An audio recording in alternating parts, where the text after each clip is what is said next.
Hello, everyone, and welcome to today's broadcast of the Prism 4 School of Small Business, where you're talking small business resources, tips, and strategies with me, Salome Chung, CEO of Prism 4 Enterprises.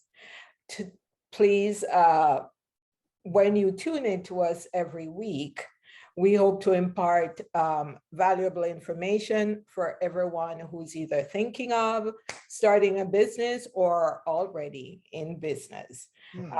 Please tell everyone in your world about this broadcast, as well as search and find us on YouTube.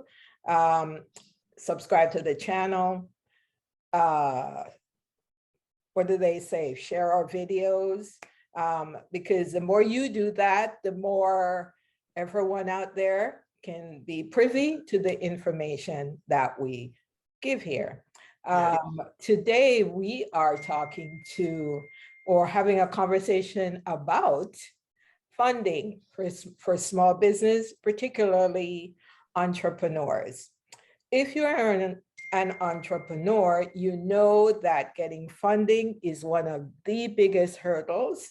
And it is one of the reasons why small businesses fail. You've already used up your money, your personal funds. Your friends and family are tapped out. You can't get funding from a bank because you don't have a history. You have no revenues. You just have this big, great, grandiose idea. So what are your options? Today, I'm having a conversation with Reagan Rodriguez, CEO of Fifth Avenue Capital. Welcome to the conversation, Reagan.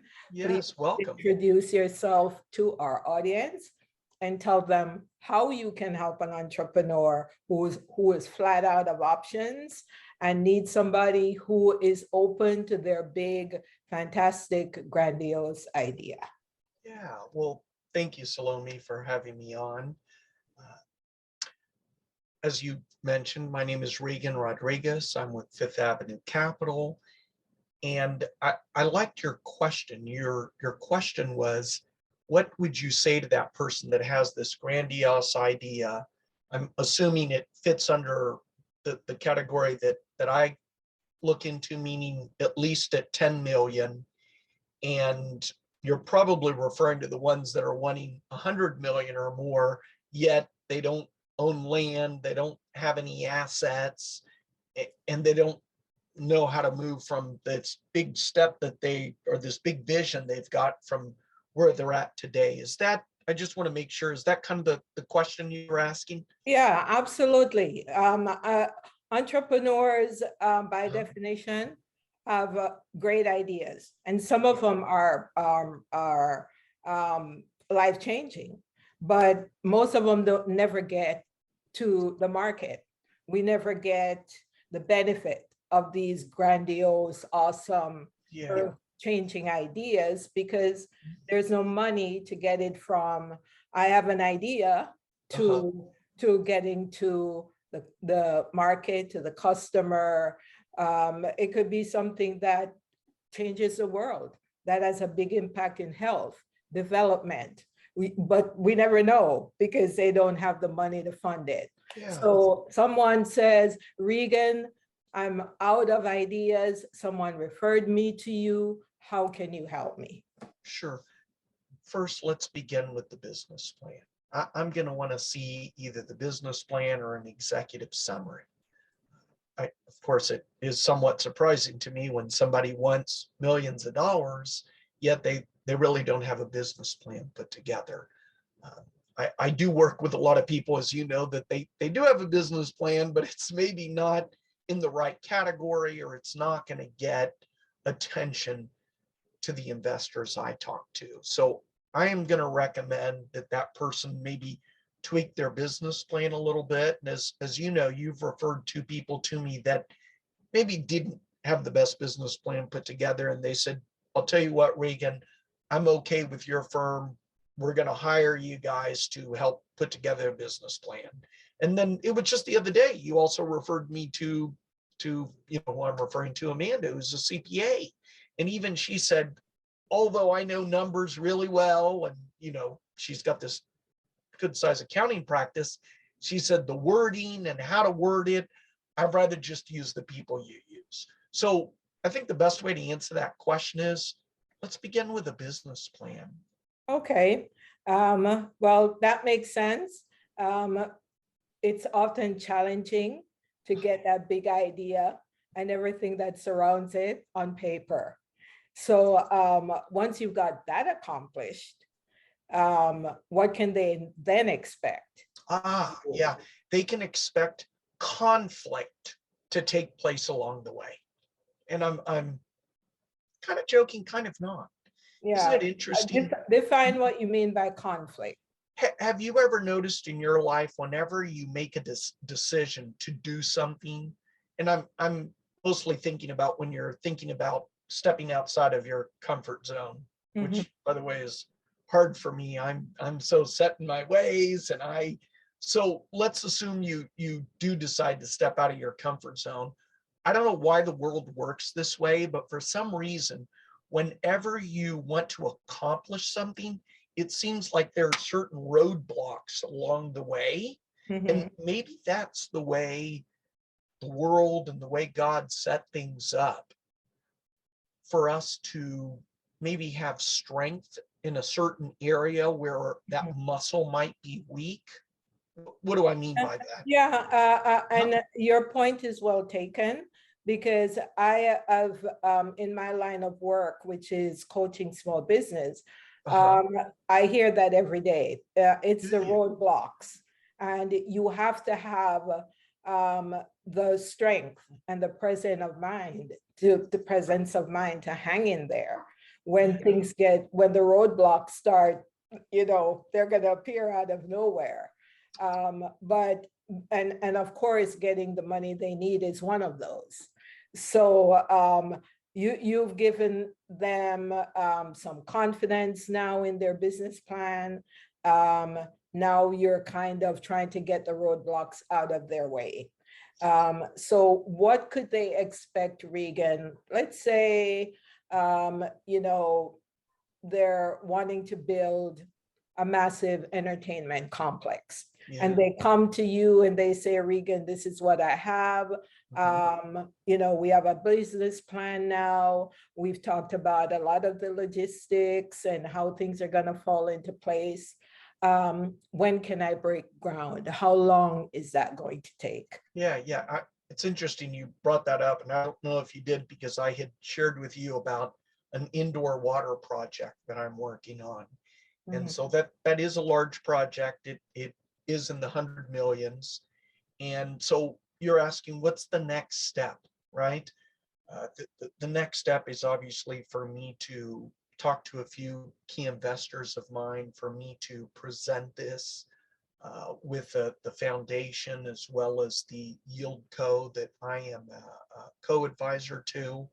And from there, see if we can get any traction with the investors I have. And I think you've seen that sometimes we don't, and that's okay. It's not a bad thing. It just means maybe we need to tweak a few things to then position your business to the point where you can start accepting investments. Right. Reagan, in my experience as well, oftentimes an entrepreneur will have a great idea, but they're in the wrong market. So they may think this is a market for what I have in place. But like you say, if they just tweak it a little bit, and sometimes if you start targeting businesses as opposed to, well, businesses are consumers as well. But if you start targeting the corporation rather than the individual, that might expand your market a little. So just tweaking it somewhat can really strengthen brings you more from a position of strength to say, here, Mr. Investor, this is where I'm going. I think it would be in your best interest to invest in my company. you you brought up a couple of things that reminded me about the process.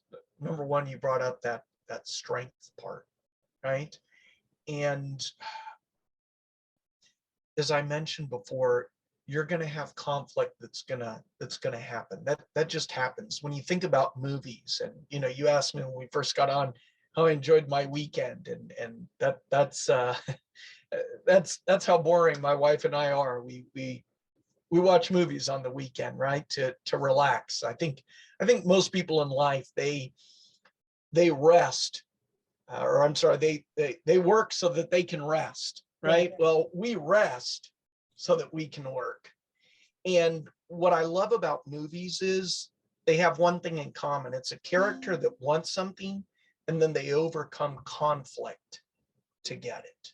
And that's the same thing in life. Oh, you mentioned about strength. Think about this. If you talk to people that like working out, that lift weights, they'll tell you they like it when they're sore. Why? Because that's evidence that what? Their It's muscle is working. growing. Yes, yes. So when you have those conflicts that happen along the way, they may not be business related. It might be that your car broke down or your engine blew. I actually remember a friend of mine that started a business, and then right after that, his engine blew. And he said to me, "Why do you think that is? Do you think maybe that's God telling me that I'm not supposed to start a business?" And I said, "What? What? What kind of an excuse is that?" No, I think it's the other way around. What if God is preparing you to go through conflict? And I said, now let's also remember, what does a car breaking down have anything to do with your business? Because to him, he thinks it has a lot to do with it. Well, the reality is his car would have broken down. Anyway, Maybe, right? Maybe. If not, if you want to subscribe under the philosophy that this bad thing that happened to me was as a result of God or was a result of me starting a business, hey, I'm all for that attitude. Let's embrace that attitude and say, okay, these are the things I've got to deal with along the way, whether they're business related or not. You're going to have to deal with them, attack it, and continue building move your forward. business. Yeah. Well, Regan, I'm going to be your guinea pig.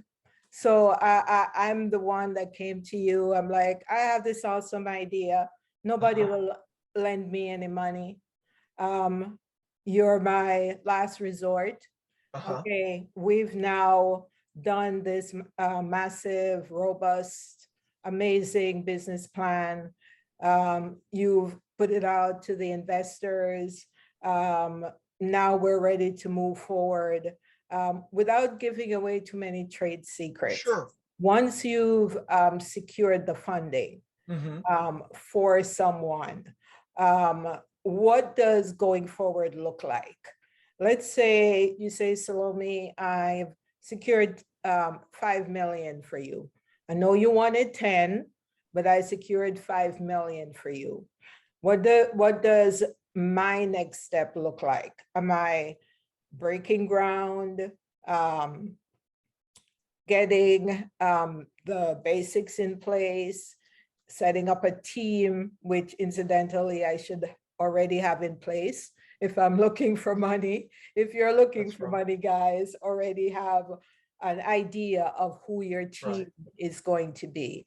So I'm thinking, and I could be wrong, that the next steps would be receiving the money in draws, because you're not going to get, no one's going to give you 5 million in one fell swoop.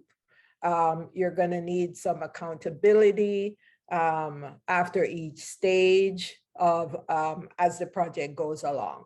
So is that basically what an entrepreneur who gets this type of funding should expect?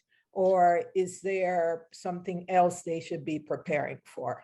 Yeah, there's a lot of else's that they, Yeah, quite frankly, I don't care whether they prepare for them or not. yeah, And I say that because it's not their money. right. So whoever has the money and is now going to invest in your project, they kind of make the rules. right? Within, I mean, so if that person says, yes, I will put in 5 million. Mhm. However, we may decide as I talk with that investor or I talk with that fund that they don't want their 5 million to be released until the total amount. I'm working on a assisted living facility. It's a construction project. We're looking for 30 million. And that has really been the case. 5 million's come in and we've had to hold it like this. Another 5 went in, we've had to hold it like this. And this person's like, I'm just eager to get started. Well, I know you're eager to get started, but there's other things you can start doing along the way before the funds are distributed to you. Like you said, working on your management team. And then, like you also said, yes, he had that prepared, but you know what? Since then, and the first draw of funding came in or came into escrow, if you will, it allowed him to think, do I need to maybe move some things around? Or this person that was on my team doesn't really seem like he's on my team. And then the other thing that happened, another person that was going to operate the assisted living facility said, this is just taking too long. I want to get started tomorrow. Well, that's foolish to say that because they haven't even broken ground yet. Yeah. So let me get to the point where I said there's the exact words where I think you said, are there other things they're going to have to, these weren't your exact words. You said something like deal with. And I said, yeah, there's a lot. No. Are there any other eventualities they need Yeah, to and I said a lot. be Okay, prepared so for? And you said, well, and the point you make is very important. You kind of went by it really quickly, but it is super important. It's that when you get funding in this way, it's really the person that's funding your project that is quote unquote, I want to say calling the shots, but really it's your project as well. yeah. But it kind of clarify what role does the investor play then? Because I think that's important for someone getting money in this way to know how to, because it's not a traditional way of accepting money. So when you get money in this sense, in this method, how should they be able to navigate, I should say, the best way? Because like you say, whoever is giving the money in this way really is calling the shots. How should the person getting the money fit into that kind of role? Okay. In the same vein, I know a project that only needs a little over 10 million. It's very speculative. So I spoke with a very, very high net worth. This guy controls a family office. And after they kind of went through their due diligence and spoke with me, they said, Regan, here's what I'm willing to do. I know they're needing a little over 10 million. I'm not going to put 10 million of my own money that I've worked hard for that. Here's what I will do. I'm willing to allocate 100 million to go towards that business and to get it out of my country here. But, and there is a big but there, whatever money is collected in interest and that I make an interest can go to him. So let's assume he's getting 8% in the market. And 8% of 100 million, when that comes in, when those dividends come in, that's when he'll be able to use it for his project. And then when he gets another dividend, whether he's getting 8 to 10% in the market, it goes to him, goes to the principal of the project. Therefore, if he does something foolish with the money,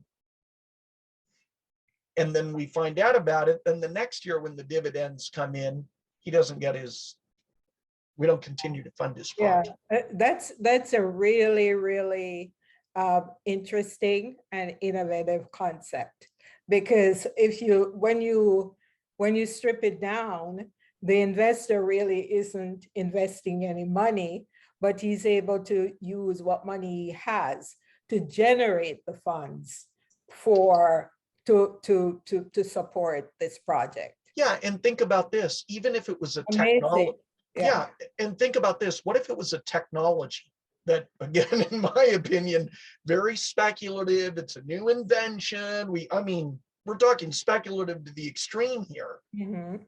And if that person said, look, I need $1 million this quarter, I need another $1 million here, so let's assume he maybe only needed he or she only needed 3 million for the business. Well, that's real simple. All I have to do is find somebody that has 10 million in liquid, that doesn't want to touch that is anti-risk and anti-investing in any business that could fail. They'd say, I'll take 10 million here. They say, look, what you don't know is I make about 10, 12% annually in the market. So if I was to make 12 to 15%, like the person claimed he got last year, when I get the 10% of my 10 million, which is 1 million, I'll give it to that foolish idiot that has that technology that may or may not fail, or may not succeed. Chances are it's probably going to fail. Then I will talk with him or her 4 to 6 months from now. How are you doing with their business? If when you gave them that million, they headed off to Tahiti, congratulations. We're not going to take you to court, but you ain't getting another million. Now, if again you say, this is what I've done with the little that you've given me. And oh, by the way, I made a lot of mistakes. I hired the wrong people.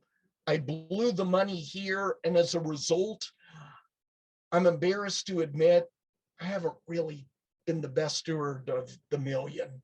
But here's what I did with it. Well, it's okay. You didn't lose the money. It was interest. So you'd say, you know what? I appreciate your honesty. I appreciate that you learned something. Let's do $500,000 this round. Let's see what you can do. Stay in communication with me, and you just might get another $500,000. Awesome. Reagan, we talk a lot about these types of funding. And every time I talk to you about it, I learn something new. And today I learned something new about, that's really something I'm pretty sure not just me, but maybe other entrepreneurs out there says, man, I wish somebody had guided me to this guy to say, let's look at some other options. Not necessarily saying he's the guy for you and he's going to make sure you get funding to whatever level you need, but at least there are so many other options for you to employ to make sure that your idea has a chance to get from idea to actual, and to get, whether it's on a shelf, manifests itself in a massive complex or community. It's mind-blowing, the different options you can have, provided you know about them and how to go and how to find somebody who can help you in that way. And that's what we're doing here today. So Reagan, I now have my money. I'm talking to my investors. I'm doing my thing, and I'm on my way. What is your, and I ask all my guests this, in the space that you're in, what would be your ideal? I mean, I know that's a loaded question, but if your dream client were to walk in your door, what would they look like? What would they have to have? In what areas should they be prepared when they walk in and say, Reagan, this is what I have, help me? Sure. Couple of things I want to say on that. There aren't a couple. I just forgot what I was going to say. I was hoping I would. The ideal candidate that I like to work with is somebody that, now I remember what I was going to say. Let me say that first for your listeners and for everyone that's hearing. This just might be a gold nugget that you may apply to your business. And that is that, and I can't believe I forgot it again. But, oh, you want to be able to find a niche that only you can fit in. And sometimes people think that they can reach out to everyone in the world and they say, everybody's my market, everybody's my client. They're not, and you wouldn't be able to handle the capacity of everyone in the world reaching out to you. And they won't reach out to you. If you want people reaching out to you, you want to find a niche, and you find one that is so small that only you fit into it. Now, getting to what my ideal candidate, I like that person that has had some challenges in life, right? I like to help that underdog.